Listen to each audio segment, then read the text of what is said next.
Hello, welcome to LEV Toys, and it is, oh my goodness, so close to Christmas. We're on the 22nd of December, so where's door number 2? It's got a paintbrush on it, so I'm going to guess this is something for, yes it is, look, it's something for Emma, though it's not a paintbrush or an art thing. It's you're creating art with a sewing machine.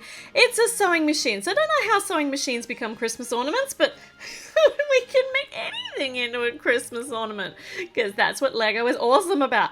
So let me see, what do we need to do? We need to put this one on here, and then we need these ones with their outward facing studs like that, and then we need another smooth one in the middle, and then we need to put, yeah, okay, so the scissors go on this little clip here.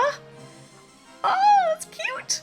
I'm always a bit nervous about the fact the scissors are sitting there with their blades pointing upwards, but it's just Lego, so it's okay. But don't do that with your scissors, kids. It's not how it's supposed to go. Okay, so I need to put these curved pieces, which are the sewing bit of the sewing machine, and oh no, I've done this wrong. So there are only 2 studs on the top here. They actually need to go along the side. That's it. Like along one side, not... Yeah, okay. But you can see what I'm doing, so that makes sense. And we've got some little coloured bits on the top, which I assume are the bobbins. And this has got a hole in it, so that goes on there. And voila, we have a sewing machine! Well, that was way too easy.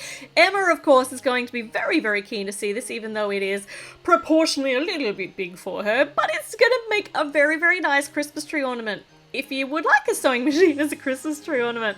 All right, we are, oh my goodness, we are so close to the end, which is going to be good but sad, but good but sad. Good, Christmas will come. So I'll see you tomorrow for some more Advent Calendar and 2 more days we've got of this. All right, I'll see you tomorrow.